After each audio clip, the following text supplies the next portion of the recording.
Good evening to everyone. आज एक letter आया है आपका नेस्ट से और जो सभी प्रिंसिपल्स को भेजा गया है, तो इसको मैं एक्सप्लेन कर देता हूँ कि इसमें है क्या। सबसे पहले तो जब आप लोगों की ज्वाइनिंग भी नहीं आई थी तभी मैंने बताया था कि जो अटेस्टेशन फॉर्म आप लोग भरते हैं वही आपका पुलिस वेरिफिकेशन है, मैंने बताया था। और उसमें भी ये जिम्मेदारी होती है प्रिंसिपल की, जब आप उसको जमा करते हैं तो वो प्रिंसिपल उसको भेजता है कहाँ, आप जिस ज़िले से बिलोंग करते हैं उसके कलेक्ट्रेट ऑफिस यानी डीएम को। फिर जिलाधिकारी या डीएम जो है वहाँ का वो पुलिस स्टेशन जो भी वहाँ का आपका होता है उसको भेजता है यानी एसपी ऑफिस। फिर एसपी ऑफिस से आपके कंसर्न थाने वो जाता है, आपकी पूरी रिपोर्ट उसमें लगती है कि आपके ऊपर कोई केस वगैरह तो नहीं है। और फिर वहाँ से जब वेरीफाई होके वो आ जाता है विद्यालय, तो फिर उसकी एंट्री सर्विस बुक में करी जाती है कि हाँ इनका सब कुछ क्लियर है, कोई दिक्कत नहीं है, सर्विस के लिए ये एलिजिबल हैं। तो ये बहुत पहले बताया था, उसी से रिलेटेड ये लेटर है। आपकी सर्विस बुक को कौन मेंटेन करेगा मैं इस पर बता चुका हूँ। तो मैं देखता हूँ इसमें क्या पॉइंट है, क्योंकि ये हमारे सभी शैशवावस्था में है। मतलब यहाँ पर जितने भी प्रिंसिपल्स हैं, मेरी जहाँ भी बात होती है तो हर टीचर यही कहते हैं कि प्रिंसिपल सीधे जवाब दे देता है कि हमें कुछ नहीं पता क्या करना है क्या नहीं करना। जब वो सिंपल सी चीज़ें हैं भाई, सारी चीज़ें प्रिंसिपल के माध्यम से ही होनी है, लेकिन पता नहीं प्रिंसिपल क्यों अनअवेयर बने हैं, क्यों इस तरीके से बिहेव करते हैं कि हमें नहीं पता क्या होगा कैसे होगा। तो अब हर एक छोटी छोटी बात पर नेस्ट को गाइडलाइन जारी करनी पड़ रही है कि ऐसे करिए। इवन लेटर आने के बाद भी प्रिंसिपल्स नहीं वो काम कर रहे हैं जो उनकी ड्यूटी है, जो उनके अंडर में आता है चीज़ें, या जो उनके राइट्स हैं उनको पता नहीं क्यों वो नहीं समझ पा रहे। तो उसी से ये आपका इसमें 2 पॉइंट हैं, सर्विस बुक से रिलेटेड और आपका जो अटेस्टेशन फॉर्म है जिसको पुलिस वेरिफिकेशन कहते हैं। तो देख लेते हैं इसमें क्या है कि सब्जेक्ट है पहला, updating and maintenance of service books of employees in EMRSS। दूसरा है verification of character and antecedent of employees and recording in service book. Because with reference to website subject, it is informed that NEST has posted regular teaching and non-teaching staff selected through ESSE 2023 in EMRS in your school. It is the duty of the EMRS to maintain the service books of all the staff except principal, whereas the service book of principals will be maintained by state EMRS society after completing the joining formalities. You are requested to ensure the same. First paragraph में यही बताया गया है कि nest ने regular अपना जो staff है टीचिंग या नॉन टीचिंग उसकी पोस्टिंग करी है, जिसमें जो सभी एम्प्लॉयज़ की पूरा जो स्टाफ है उसकी सर्विस बुक को मेंटेन किया जाएगा। अगर स्कूल लेवल में बात करें तो प्रिंसिपल को छोड़कर पूरे स्टाफ की सर्विस बुक स्कूल में प्रिंसिपल उसको सुरक्षित रखेगा। और ये किसकी अकाउंटेबिलिटी है, जो अकाउंटेंट हैं आपके यहाँ, जो आपके विद्यालय में जो अकाउंटेंट हैं वो पूरा रिकॉर्ड मेंटेन करते हैं, आपकी सर्विस बुक बनती है। और वैसे मुझे लगता है हर जगह बन गई होंगी, ना बनी होंगी तो इस लेटर के बाद बन जाएंगी, क्योंकि सर्विस बुक एक अहम हिस्सा है आपकी नौकरी का, उसी से सब कुछ डिसाइड होगा। अगर सर्विस बुक में कोई भी गड़बड़ है, बैड एंट्री है, तो वो आपके पूरे कैरियर पे यानी सर्विस कैरियर पे अफेक्ट डालती है। तो ध्यान रखिएगा, इसलिए कोशिश करिएगा कि सर्विस बुक में सारी चीज़ें सही हों, उसमें कोई भी बैड एंट्री ना हो कभी भी पूरी सर्विस में। तो देखते हैं इसमें क्या है, क्योंकि पूरा स्टाफ जो है उसकी सर्विस बुक कहाँ रखी जाएंगी एज ए रिकॉर्ड, स्कूल में जो रखी ही जाती हैं, इसमें कोई नई चीज़ नहीं है। लेकिन हो सकता ये लोग ऐसे बिहेव करते हैं जो इन्होंने नहीं किया है, तो इनको हर एक बात बतानी पड़ रही है नेस्ट को। अब दूसरा है जो प्रिंसिपल्स की सर्विस बुक है, वो सर्विस बुक कौन मेंटेन करेगा, स्टेट सोसाइटी, यानी उनकी सर्विस बुक का जो रिकॉर्ड होगा वो स्टेट सोसाइटी जो है वो रखेंगी। तो पहले पैराग्राफ में इस चीज़ को बताया गया है। दूसरा ये इम्पॉर्टेंट है, देख लीजिए, further you are also requested to carry out the verification of character and antecedents of employees by sending the antecedent forms, जिसको हम अटेस्टेशन फॉर्म कहते हैं, available on the NEST website, copy enclosed with a request to the district collector, district magistrate of the district to which the employee belongs as per the information provided by the candidate. It may be noted that 3 numbers of copies of the attestation form are to be filled up by each employee, and a copy is to be retained in their respective service book, and 2 copies are to be forwarded to the DC DM as mentioned above.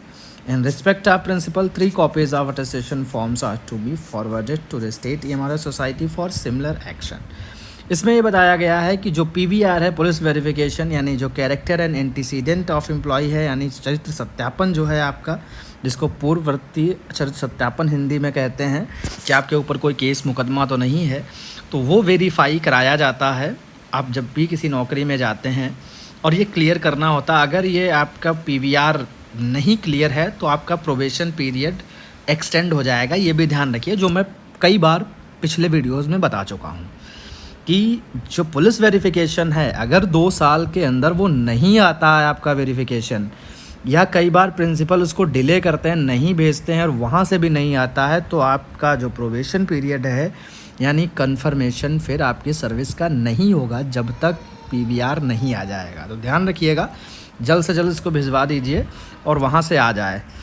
तो इसमें ये बताया गया कि character and antecedent of employees, उसको जो है आप भेजिए। लेकिन यहाँ पर एक चीज़ बता दी इन्होंने कि आप सभी ने एक ही कॉपी जमा करी होगी।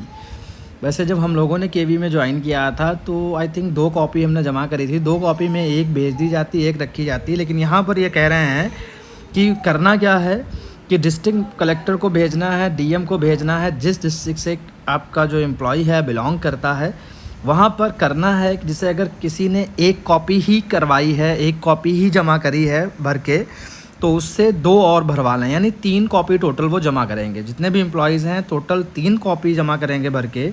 It may be noted that 3 numbers of copies of attestation form are to be filled up by each employee and copies to be retained in their respective service.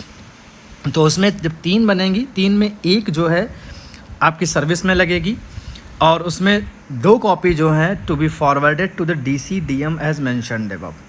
तो उसमें करना क्या है कि 2 कॉपीज़ जो है जाएंगी आपके ज़िला में, डिस्ट्रिक्ट मजिस्ट्रेट के पास, फिर वो आपके SP ऑफिस भेजेगा, SP ऑफिस उसको आपके जो भी थाना लगता होगा वहाँ भेजकर आपके बारे में जानकारी जुटाएंगे और फिर उसको वेरीफाई करके भेज देंगे। तो इसमें बताया गया कि 1 कॉपी रखी जाएगी, 2 भेजी जाएंगी। In respect of principal, 3 copies of attestation form are to be forwarded to the state EMRS society for similar action.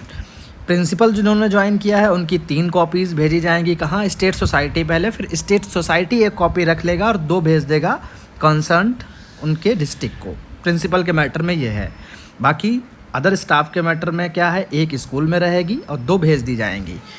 फिर बाकी नीचे दिया है उसका टाइम क्या है, time schedule. In order to comply with the above directions the following time schedule is communicated. पहला है filling up of all information of candidate in service book in respect of regular employee including signature of the candidate. तो जब आपकी service book बनेगी उसमें आपको सब भरना होगा, पूरी डिटेल वो भरेंगे, आपको बुलाएंगे, आपसे पूछेंगे, सारी डिटेल उसमें भरी जाएगी। आपकी जितनी भी उंगलियां हैं उनके इम्प्रेशंस लिए जाएंगे, जिनको थंब इम्प्रेशंस कहते हैं, मतलब 10 उंगलियों के निशान लिए जाएंगे, लगाएंगे आप, और बाकी साइन करेंगे जहाँ जहाँ रिक्वायर्ड होगा। कई जगह साइन करने पड़ते हैं। और ये करेगा कौन, इसमें action to be taken by principal of EMRS।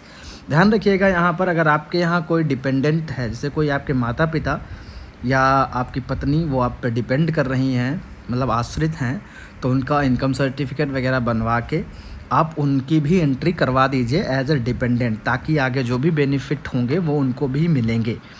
और इसमें एक चीज़ और मैं जोड़ना चाहूँगा कि नॉमिनी के लिए भी आप एंट्री करवा दीजिएगा, किसको नॉमिनी बना रहे हैं, माता को, पिता को, भाई को, बहन को, पत्नी को, जिसको भी नॉमिनी आप बनाना चाहें वो आप कर दीजिएगा, तो अभी सही रहेगा। अपनी डिग्री वगैरह सारी एंट्री करवा दीजिएगा इसमें, जो भी आपने किया है। थोड़ा सा ध्यान रहे, अपना दिमाग लगा करके, ये वर्ड थोड़ा मैं दिमाग लगा कर इसलिए कह रहा हूँ ताकि कोई फंसने वाली बात ना। बाकी आप समझदार हैं, समझ गए होंगे मैं क्या कहना चाहता हूँ। फिर है टू बी कम्प्लीटेड बाई, अब ये कंप्लीट कितने दिन में करना है, within 15 days after joining on regular basis all pending cases are to be completed by 30/9/2024।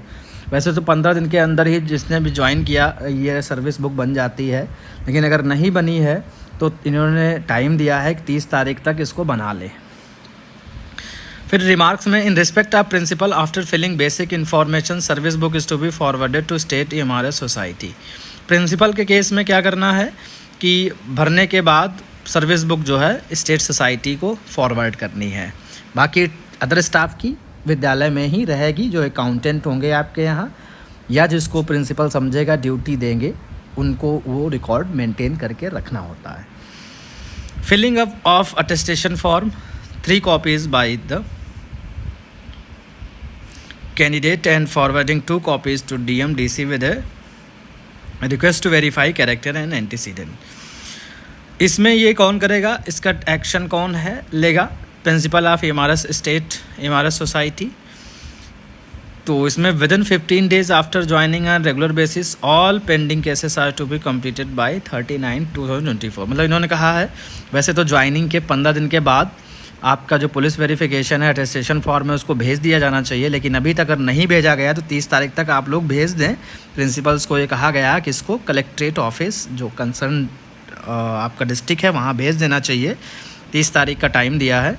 और कहते हैं प्रिंसिपल के केस में क्या है कि ये जो है MRS society state MRS society is requested to forward 2 copies of the attestation form of principal to DMDC with the request to verify character and antecedent. तो 1 कॉपी स्टेट सोसाइटी प्रिंसिपल की रख लेगी, 2 भेज देगी। तीसरा है entry of verified character and antecedent of employee on received from the office of DMDC। जब ये भेज देंगे फिर वहाँ से वेरिफिकेशन में लग जाता है टाइम। अब वो कितनी जल्दी कराते फिर भी 1 महीना तो लग ही जाएगा minimum.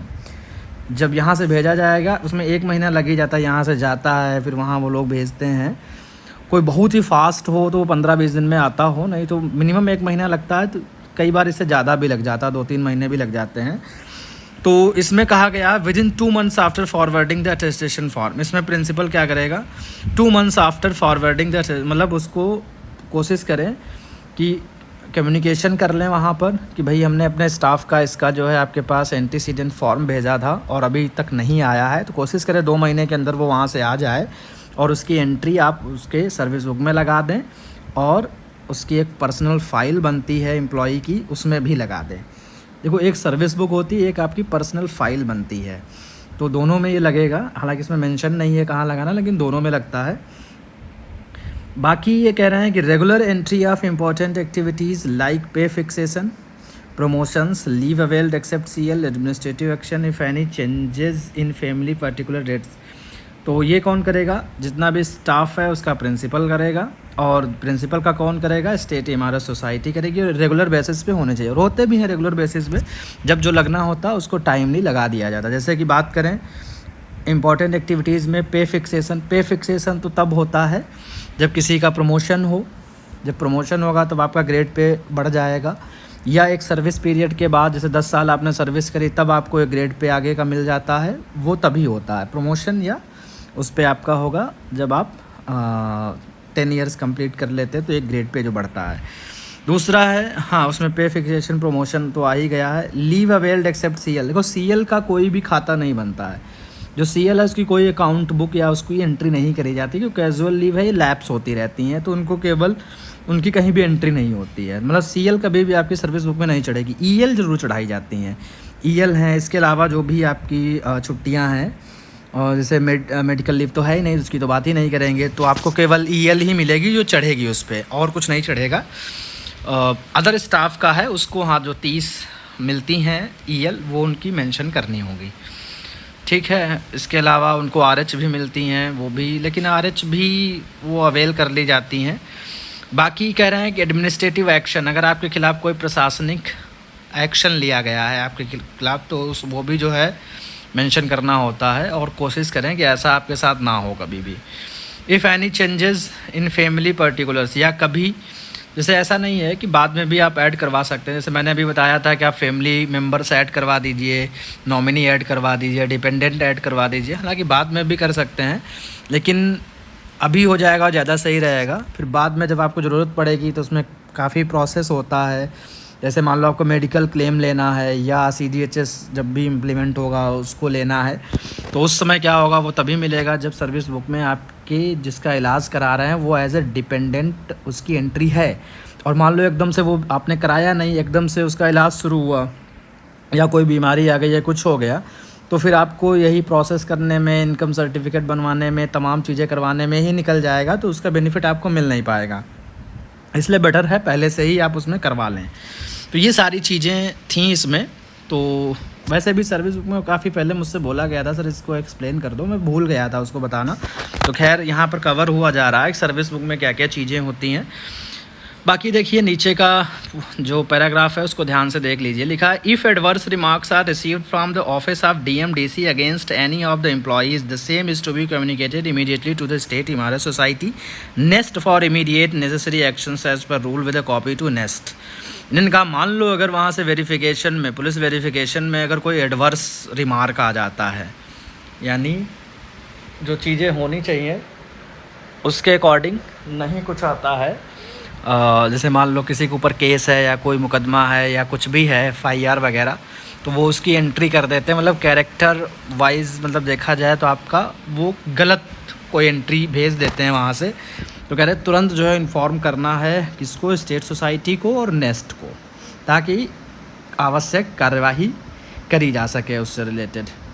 If verification report is not received you may take up the matter with the DMDC concern to complete the process.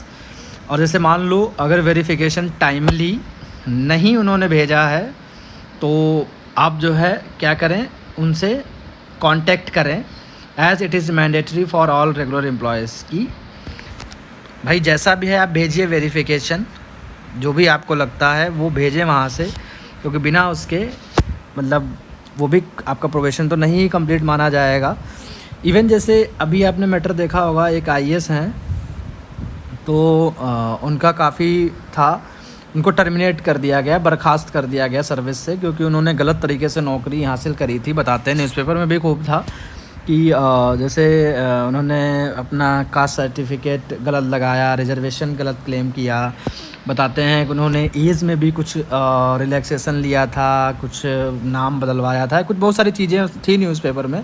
उसमें कितनी सत्यता है कितनी नहीं, लेकिन कुल मिला के उसके बेस पे उनको सस्पेंड नहीं टर्मिनेट कर दिया। सस्पेंड टर्मिनेशन में डिफरेंस होता है, मतलब नौकरी से ही बर्खास्त कर दिया गया। तो उसमें रिमार्क दिया गया था कि UPSC के अपने जब ज्वाइनिंग लेटर देता है या कोई भी इसका जो भी रेगुलेशंस में साफ साफ मेंशन होता है कि प्रोबेशन पीरियड में वो किसी को भी निकाल सकते हैं। वो आपके भी लेटर में लिखा होगा कि 2 साल तक अगर उनको लगता है तो वो निकाल सकते हैं। तो वो ऐसे तो नहीं निकालते हैं भाई, कोई बड़ा आप कर रहे थे, उन्होंने बड़ा किया था, मतलब एक बड़ा क्राइम था उन्होंने जो किया था।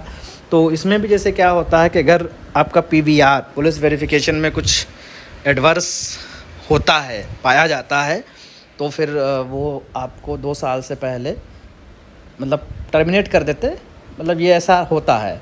तो मुझे बताना ज़रूरी था कि इससे क्या है, मैंने बहुत पहले बताया था आपको, जब भी कुछ ऐसा हो यहाँ से जब भेजा जाए DM के पास और जब आपके थाने में आ जाए तो उसके लिए क्या क्या स्टेप अपनाने हैं मैंने बहुत पहले बता दिया था। तो वो आप लोग ध्यान रखें उस चीज़ को कि कब वो पहुंचता है कब नहीं पहुंचता है, तो उसमें कोई ऐसी समस्या नहीं आएगी, कोई भी दिक्कत नहीं होगी।